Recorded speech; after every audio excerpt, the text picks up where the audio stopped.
Okay, Gigi, he just went to the bathroom and he says that he's a consultant and he travels a lot for work and he's also a foodie. I'm starting to see it now. We're at Crawfish Cafe. What does this mean? Excuse me, are you using ChatGPT for our date? Hi. Yep, ladies and gentlemen, it's happening. People are using ChatGPT to analyze their dates. You might be the one using it too. And listen, it may not be a problem, but it might be for some if they're using it too much. So, you know what? Let's get into it. Yeah, what's up for a nightcap? Chill, you know, kick back. Welcome to the Nightcap. It's your girl, Carolina Sanchez, and baby, we talk about AI today, and I've got wonderful guests here to discuss. We've got Zadra James back in the building. I hope you have some wonderful opinions to share. I do. Next to you, we've got Joe Lewis back, and he is actually behind the blog winningteamai.com, so you know a thing or two about artificial intelligence. Yeah, just a little bit. Just a little bit, but we are talking about AI and love. So across from me, we've got psychotherapist and connection expert Jen Pinkerton back in the building. All right, let's start talking about AI in general, outside of love. Do we respect it? Do we use it? You love it. Oh, ouch. Cut me off. You're in, oh, no. What do you mean you're in love? I use it for everything. For everything? Yeah. Okay, list a day in the life of you and AI. I actually just used it like 3 times today. So I wake up, do my morning routine, then I go to ChatGPT. And if I have a dream and I don't know what it means, I'll go to ChatGPT and be like, oh my God, I had a dream, Gigi. And Gigi? You've named it. You've named it. A lot of people do. Actually, I can't lie. Mine's named Chad. Okay, Gigi. You reach out and say, "What's this dream about?" yeah, she'll talk to me, and then I'll go by my day. Then I'll ask it. I have to post every day on Instagram, so it looks at my pictures and videos, gives me the caption, and then gives me the tags and let me know if I'm forgetting anything, and it lets me know like how I look and what I need to fix. Yeah. Wow. I just did it as I was sitting over there. Right there, waiting to come on. Okay. All right, Joe. Clearly, you've got a blog dedicated to this. How do you use AI?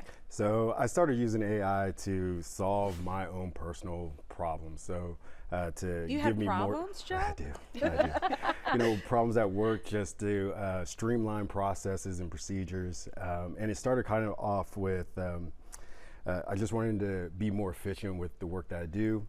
And so I started creating little chat bots to help me with, like, you know, status reports and meetings and stuff like that. I have a dating app. What? Yeah, so, and let me tell you a little about it. So what it does is you can just put in your zip code and it will give you 3 different options to go to. So it'll give you like a cocktail bar, a main restaurant, and then also a night event or like an activity. Night activity.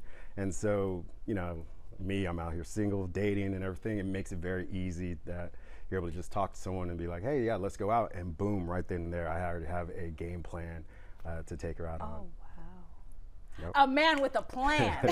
The way women love a man with a plan. Right. All right, Jen, listening to this, what's your reaction?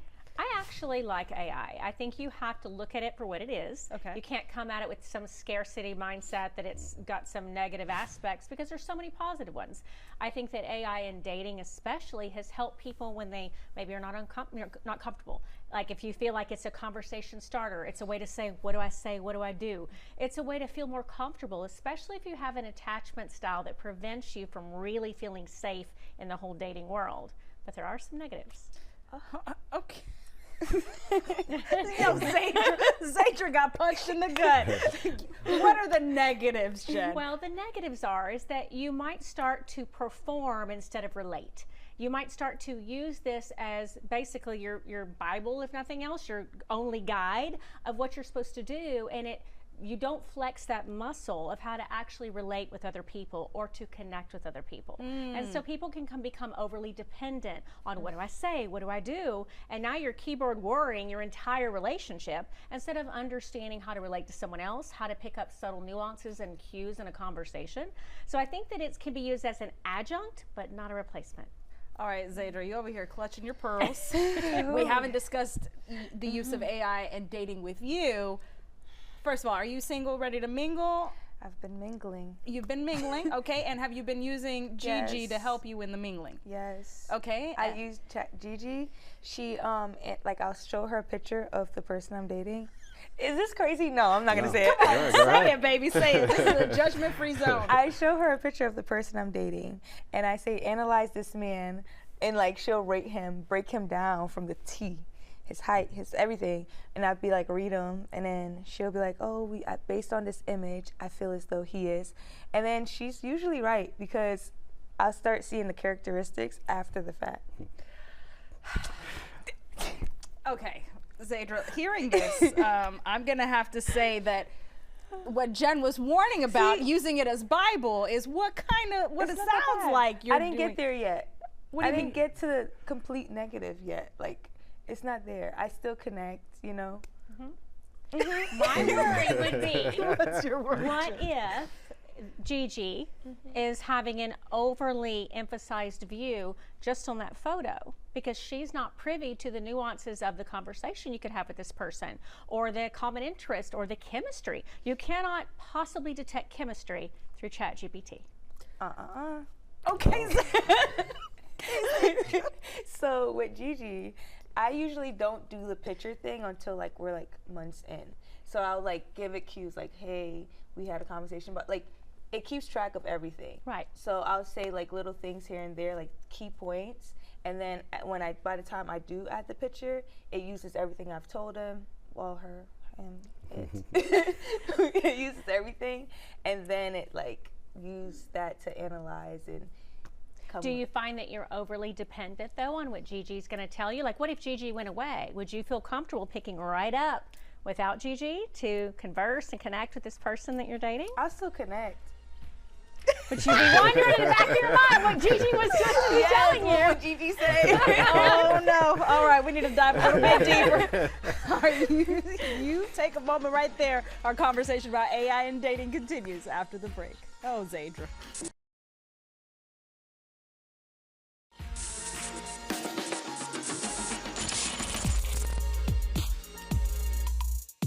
This is for all my single girlies. Okay, the moment you have to start using ChatGPT to respond, strategize, it's not it. He's not for you. Using chat to be more funny or be more witty, whatever, it's not it. You have to be yourself in these dating situations. And the moment you're outsourcing your personality to AI, it's over. If you have to start being like, hey chat, I'm feeling confused, here's the situation, it's a no.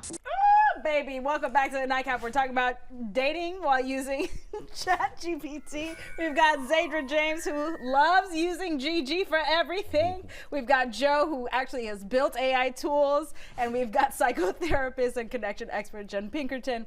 All right, Zadra. Who is that girl? What is she talking about? She doesn't know what she's talking about. Okay, well, you've talked about using it and like, you know, keeping your database on there. But do you go to it for your personality? No, I'm my own person. You are your own But person. I use ChatGPT to like,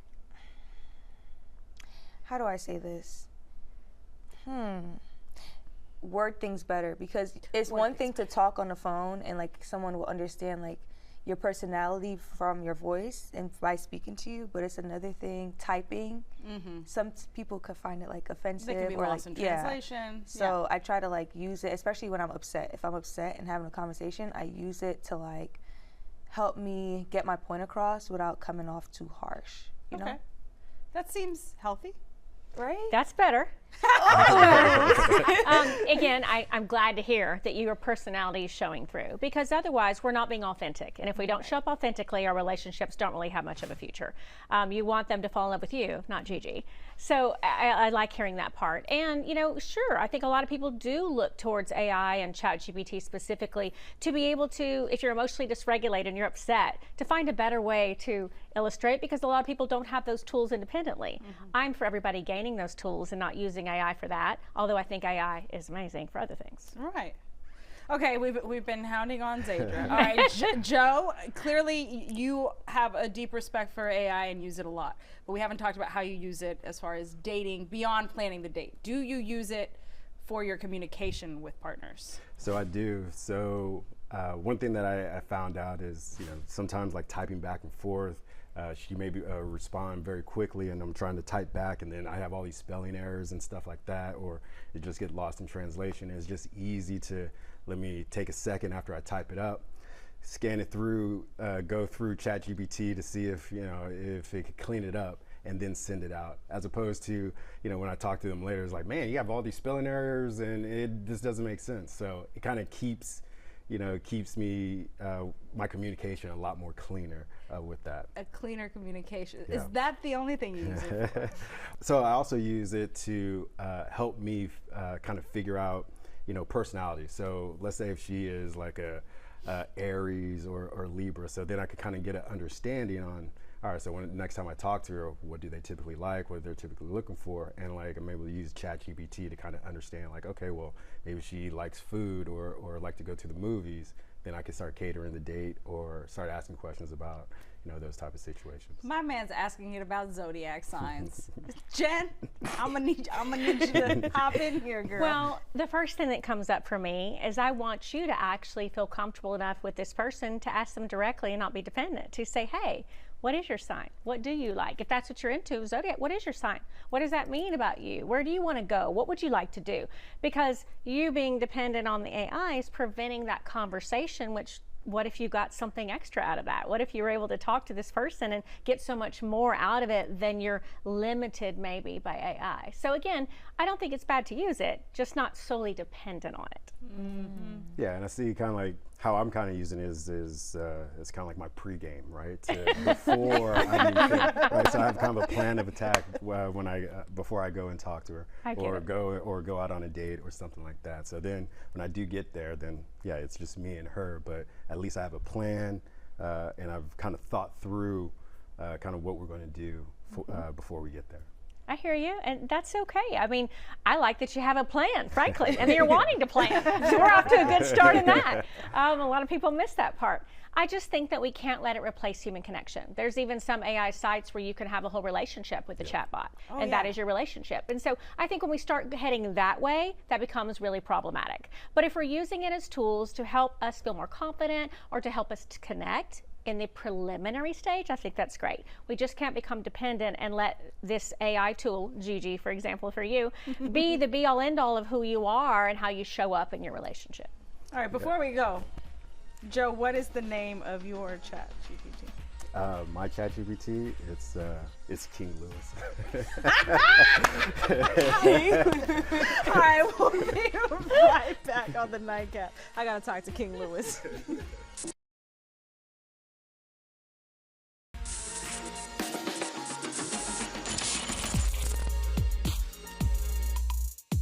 Welcome back to the Nightcap. We've been discussing using ChatGPT and other AI tools when it comes to dating. We've got Zadra, who uses Gigi. We've got Joe Lewis, who's got King Louis. And we've got Jen Pinkerton, the psychotherapist, who's kind of been judging us in a very nice way. Okay, something that you brought up and Joe was wanting to discuss is, when we fall in love with the AI tool or model, which we're seeing more and more headlines about, even people who are married are developing feelings and a connection with AI. So, Zadra, how would you feel if you knew that somebody else that you were seeing was potentially using, an AI tool is the same, but had quite a connection with them? They have a connection with the AI more than their connection with me? Or potentially. Potentially? Oh no. I feel like it's more and more men that I'm seeing, and it's because men are scared of rejection. They haven't gone out and explored that world of getting rejected and getting back up and trying again. Their social circles are smaller because men tend to have fewer friends. And, this is their way to socialize and find a partner. Is that so awful, Jen? But what if you're only using AI because you're not comfortable being vulnerable? And so you never learn the necessary skill to be vulnerable. You depend on AI, and then you're missing that, and the partner that you've been dating thinks you've got it. And then they quickly realize, no, they don't have any ability to be vulnerable.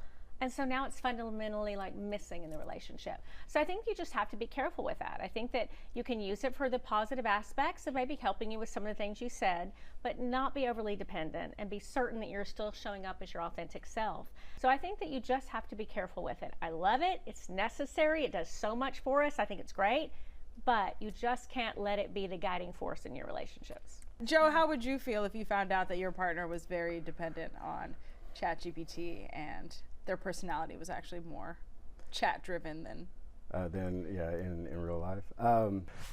Knowing that she's using ChatGPT a lot does kind of raise concerns like, am I really speaking to the real person, and are we really having this relationship, or am I really just having a relationship with your ChatGPT as opposed to really you?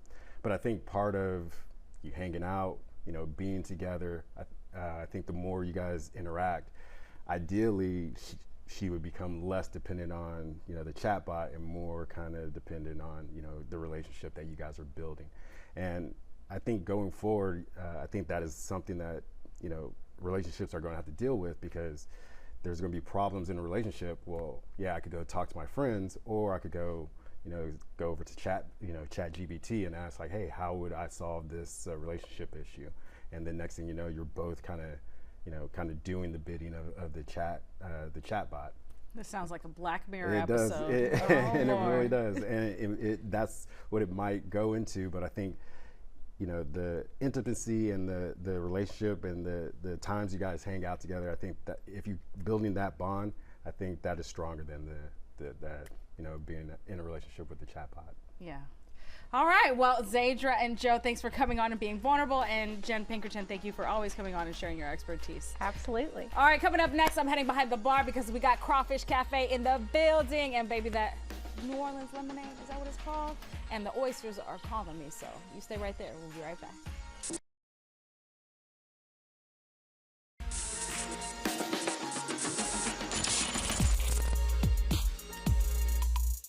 Welcome back to the Nightcap. I'm behind the bar now because Crawfish Cafe is in the building. We've got co-owner Julie Wynn and the operations director Zenia Martinez, because you know what? It's time for what? Midnight Munchies! Baby, Crawfish Cafe can see me coming because the way I love seafood, okay? Same. Yes. All right, we're going to talk all about the food, but I got to talk to Zenia about these drinks because, baby, everybody on the couch drink it, okay? Yes. Even Miss Pinkerton, you know what I'm saying? So what exactly is it? So we have our New Orleans lemonade. Ooh, New Orleans lemonade. Yes, That's what it yes. was. Yes. Okay, so what's in it exactly? We have a little bit of rum, we have whiskey, and we have triple sec, and then we have lemon sour. Okay, Topped when you with a say little New bit of Orleans, Sprite. New Orleans, I understand. Yep. Okay, because they love to mix all of it. All right, do you mind shaking one more up for us while Yes, I talk to? absolutely. Okay, Julie. All right, Julie. Baby, I know what I like when I come here, but you have a wonderful spread here. What's going on? So we have oysters lots of different ways. I got char-grilled oysters over here, a fried oyster po' boy, raw oysters on the half shell, and then one of my favorite appetizers, the oyster nachos. I don't even know where to begin. Maybe start with here and then And work work your my way around. Okay, so where do y'all get y'all's oysters from? I do have From a the little Gulf. lemon. From the They Gulf? are from the Gulf, Oh, yes. It's very briny. 6. I got you, boo, right there. Cheers.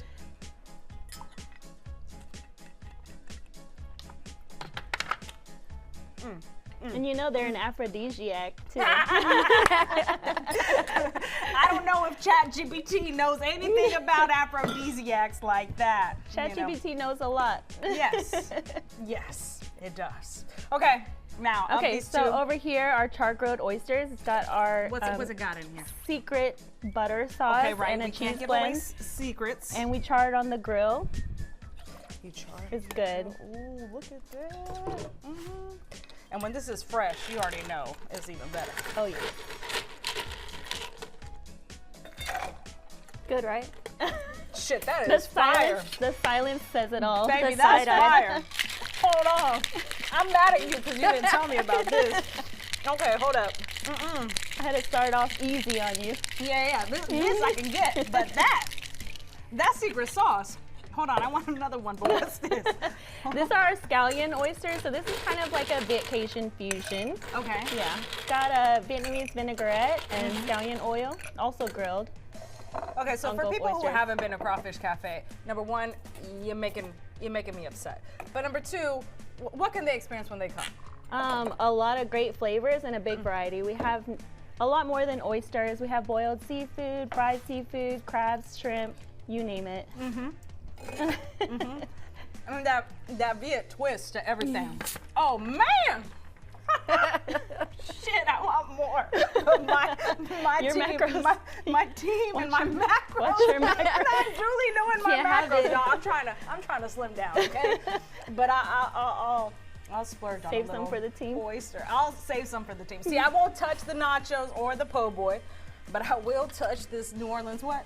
Lemonade. Lemonade. All right, well, cheers to you. We'll see you guys next time. Get your oysters, get your crawfish, get your seafood, Crawfish Cafe. And listen, if you're gonna use ChatGPT when you date, use it responsibly. And respectfully. And respectfully. Don't fall in love. Well, I don't know. It's complicated. Or fall in love. We'll see y'all next time.